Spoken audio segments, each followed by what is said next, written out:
Hey guys, it's the Comics Kid 2099 and I am here for another episode of I Stand Alone.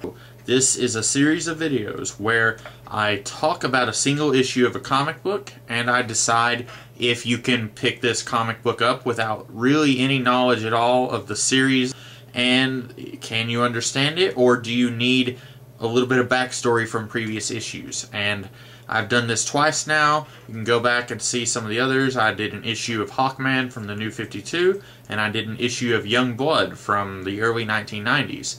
And now I'm going to do an issue from Marvel Comics. Ghostrider 2099, issue 8. This is written by Len Kaminsky and drawn by Kyle Hotz. I've heard of Kaminsky, I think. I don't think I've heard of Kyle Hotz.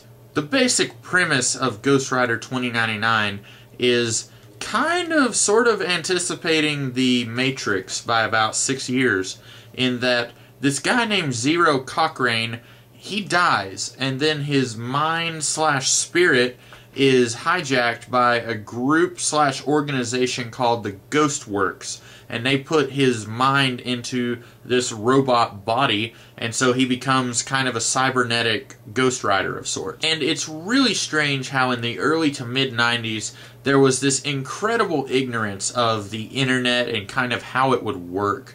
And you can see that at work here, where people think, okay, you can just enter cyberspace. And I'm not sure if they actually thought this or if they were just exaggerating what they already knew, but it is a little strange, regardless of what their intentions were, seeing kind of what they thought of the digital world and cyberspace and the internet and putting that into a work of fiction.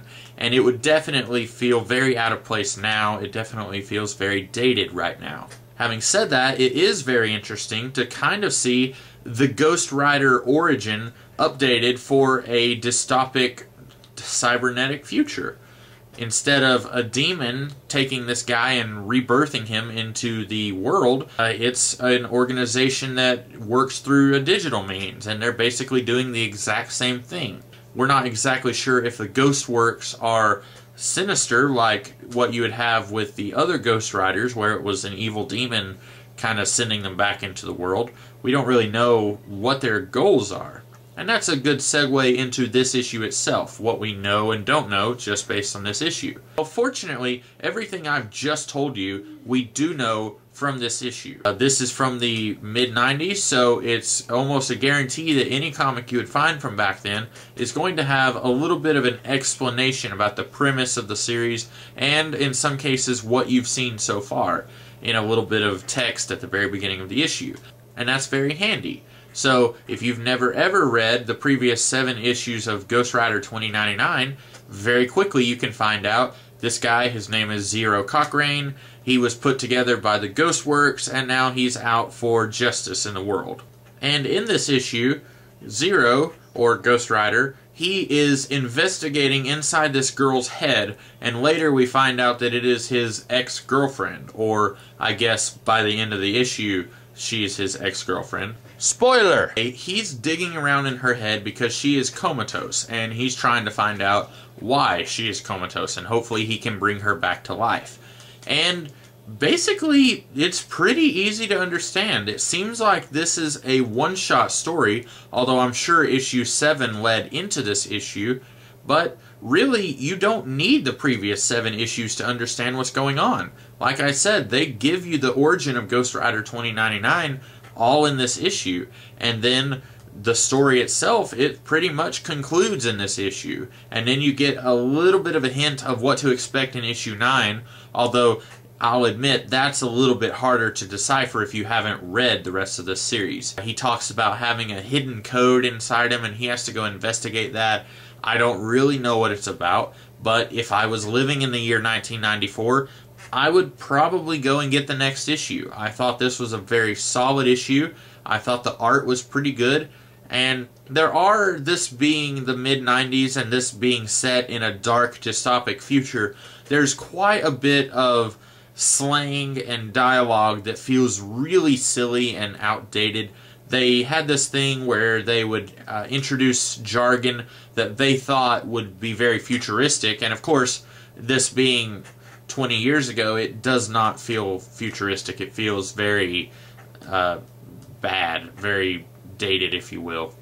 I will say there is a 3 or 4 page interlude involving Zero Cochrane's father, and he works for the company Demonics, D''Moniks,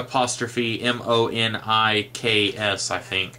And of course, if you say it out loud, it sounds like the word demonic, like, you know, a demon. So that's kind of clever and cute and a little bit on the nose, but I don't think I actually caught onto that when I was a kid and I read 2099 comics. This interlude involves Zero's father talking to his boss, and basically these guys are trying to set up the Ghostrider as this evil revolutionary who wants to kill everybody, and of course they're framing Ghostrider, and then they want to, I'm not really sure. It's not especially clear what their end game is, although the boss certainly seems to have some ulterior motive that Zero's father does not know about. I probably could have done without this interlude, as it's really the biggest part of the issue that you need the rest of the series to understand just what's going on.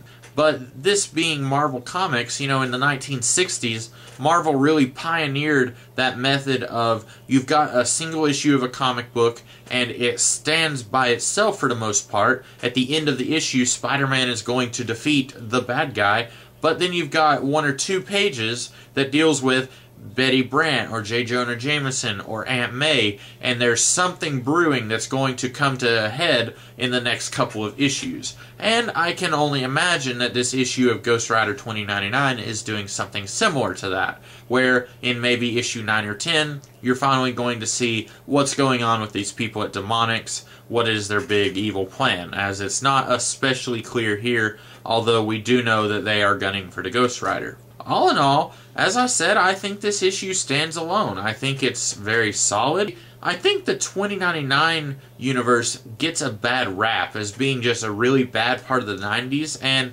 I think while it's not terrific, there's definitely better comics from the 90s.